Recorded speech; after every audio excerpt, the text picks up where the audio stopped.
Быў такі Качаноўскі, які ажаніўся з заможнай шляхцянкай. Дык уявіце, яе радня з ім судзілася. Не за гвалт ці пералюб, а за тое, што Качаноўскі нібыта прываражыў іх сонейка з дапамогай нячыстай сілы. З такімі рэчамі, як варажба ці сурокі, змагаліся не толькі ў судзе, але і з дапамогай экзарцыстаў. Выходзіла па-рознаму. Так, у 1712 годзе у Барунах пад Ашмянамі Караль Хаткевіч апантаны пякельнай сілай пасля візіту экзарцыста памёр. Мяне завуць Васіль Калач. Сёння мы працягваем размову пра магію, ведзьмаў, здані і праклёны. Карацей, паранармальныя для сучаснага чалавека і нармальныя для сармацкага свету рэчы. З мяне расповед, ад вас лайк і падпіска. Гэта не цяжка. Сцеражыся маскаля з шабляй, ваўка ўзімку, а яшчэ сцеражыся праклёну. У 1690-х разгарэўся канфлікт паміж Казімірам Сапегам ды віленскім біскупам Канстанцінам Бжастоўскім. Усё з-за маёмасці, як заўжды. Бжастоўскі пісаў нават у Рым, маўляў, войскі Сапегі ў яго маёнтках лютуюць, нават у касцёлах усё срэбра паздзіралі. Урэшце, 14 красавіка 1694 біскуп пракляў Сапегу. Тым не менш, Сапега спакойна наведваў касцёльныя службы ў Вільні, бо тамтэйшыя клірыкі былі яму як спонсару абавязаныя. На сойме ў 1696 годзе Бжастоўскі звярнуўся да самого караля. «Падаю на калені, найяснейшы пане, збаў мяне ад гэтага злоснага чалавека». Хто ведае, можа, Сапегу сапраўды пад праклёнам было неяк так сабе. Можа, улез папа рымскі, але пайшлі мірыцца. Праклён быў зняты, а сам акт выкляцця Сапега загадаў прылюдна спаліць на рынку ў Вільні. Анулявана. Але ці анулявана? Паглядзіце нашу серыю пра Сапегаў ды зрабіце высновы. А вось яшчэ. Жыў у 17 стагоддзе такі малады барон Ган. Нашчадак старога роду, праматаў майно, а ў адной з войнаў пайшоў ваяваць за ворага. Бацька яго пракляў.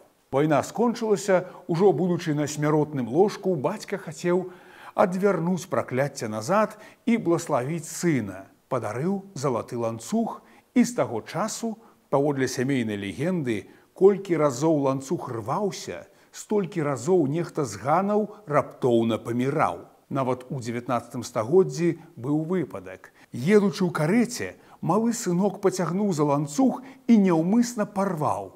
Тут жа дзверь адчынілася, ды малы выпаў пад колы. Раптоўная смерць. Пасля той ланцуг захоўвалі ў сямейным скарбе, але яго больш ніколі не насілі. А гэтая гісторыя была за часоў караля нашага Яна Казіміра. Такі сабе Александр Гільзан ваяваў пад камандаваннем віленскага кашталяна Хаткевіча, а жонка яго ляжала змучаная пасля родаў. Карміліца прыснула, і тут апоўначы на дзядзінцы пачуўся грукат карэтаў, нейкі вэрхал, крокі, галасы. Урэшце ў пакой адна за адной пачалі заходзіць пары ў шыкоўных строях. Усе спыняліся ля калыскі, ды сыходзілі пасля паклону. Апошняя пара затрымалася, ды пакінула ля спячай дачушкі шнурок з пацеркамі. Канешне ж, на раніцу аказалася, што ніхто нікога не бачыў, ніякіх карэтаў, ніякіх гасцёў. Можа, прымроілася жанчыне. Але шнурок з даражэзнымі пярлінамі застаўся. Яго перадавалі ў сям'і. А апошні менскі ваявода з гэтым прозвішчам, Гільзан, ідучы ў паход, пакінуў каштоўнасць удар на алтары найсвяцейшай маткі боскай Вастрабрамскай. Сям'я пасля вырасла. Дарэчы, матыў з сямейнымі ўпрыгожваннямі, якія маюць фатальную моц, нярэдкі. Так было ў сям'і Тышкевічаў, калі сын выпадкова застрэліў матку са стрэльбы. Прымроілася ўначы, што нехта лезе ў дом і стрэліў. А сэнс у тым, што маці, Люцыя Любамірская, некалі была праклятая сваёй маці І тая, хочучы адвярнуць праклён, падарыла дачцы залаты ланцужок з крыжам. Дык вось, у тую ракавую ноч ланцужка на княгіні не было, яна яго здала ў рамонт. Супадзенне? Дарэчы, калі раптам у вас у сям'і былі падобныя гісторыі з упрыгожваннямі, пярсцёнкамі, брошамі, ланцужкамі, напішыце ў каментарах. Вельмі цікава. А як там з вядзьмарствам? Ну, а як без гэтага? Гэта асобная глыбокая тэма. Але галоўная думка такая. Чараваць ці варажыць няхай сабе. А вось шкоднае чараўніцтва табу. Паводле закону ВКЛ яно каралася смерцю, горлам. Роўна як разбой, згвалтаванне ці падпал.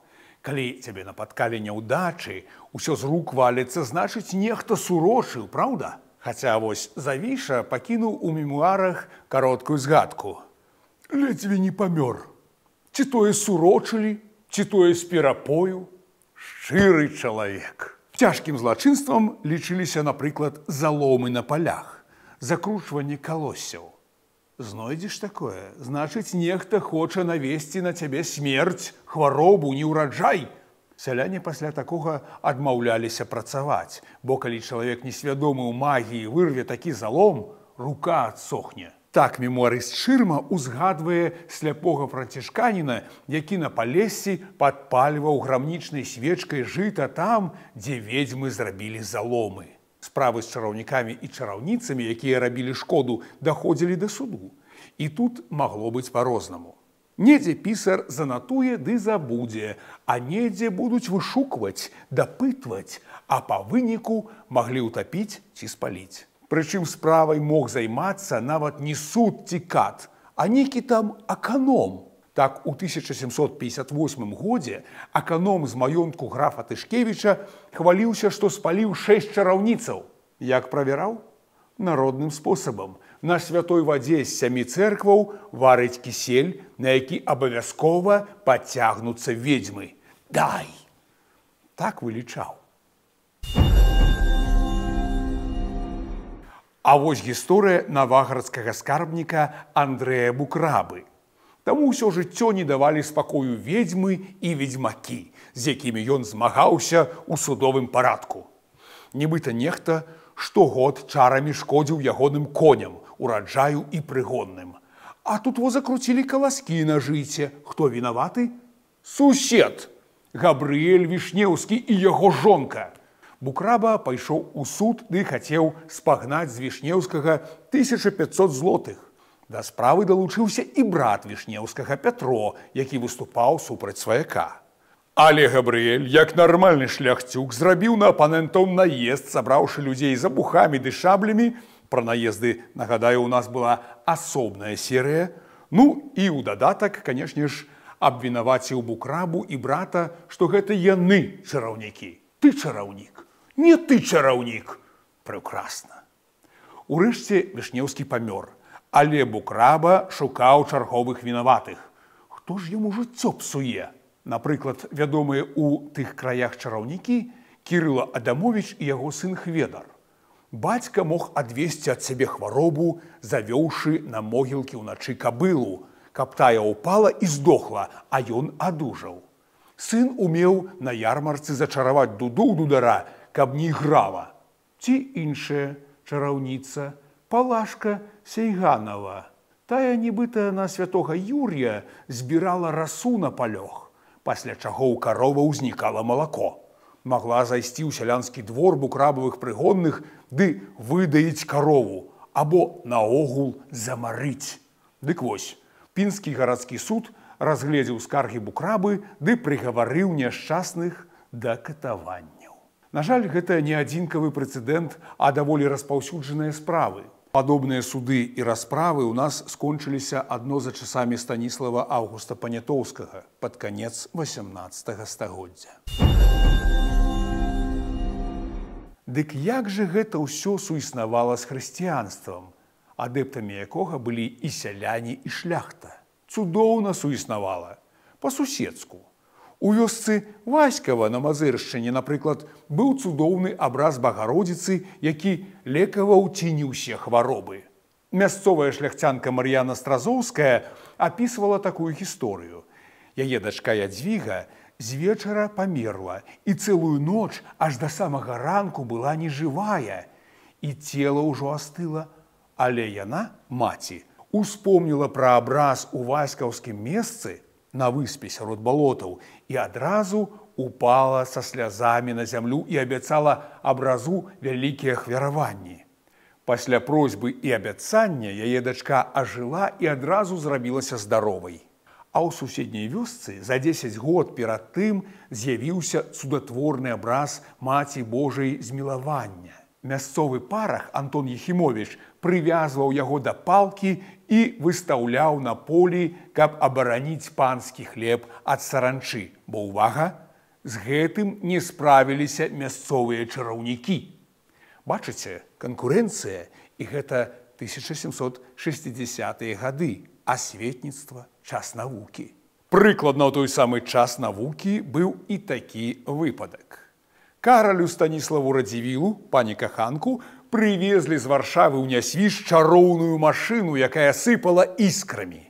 Яе круціш, яна выпрацоўвае электрычнасць, нават струмені агню і маланкі, як апісвалі відавочцы. Прынеслі звязанага бычка.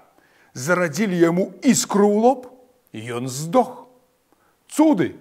І тут на двары пацямнела. Пачало грымець, спужаўся нават князь. Загадаў спыніць машыну і знесці ў піўніцу. Але ў гэтую самую ноч Пярун добра так трапіў у дом шляхціца Даманскага, прычым не ў Нясвіжы, а пад Слуцкам за 100 кіламетраў. Радзівіл, як добрасумленны чалавек, пагадзіўся, што вінаватая яго машына ды эксперыменты. Усе выдаткі на адбудову сядзібы ўзяў на сябе. Пасля, ужо ў 19 стагоддзі, архаіку замяніла новай хваляй містыцызму. Выкліканне духаў, блуканне па могілках, цікавасць да жывёльнага магнетызму і гэтак далей. Містыкі не цураўся той самы Адам Міцкевіч. На жаль, містычныя гісторыі нашай шляхты дагэтуль так і не напісаныя. Чакаем смелага аўтара, які возьмецца за гэтую няпростую тэму. А на сёння ўсё. За лайкі, падпіскі, данаты, чалом б'ю. Гонар і годнасць.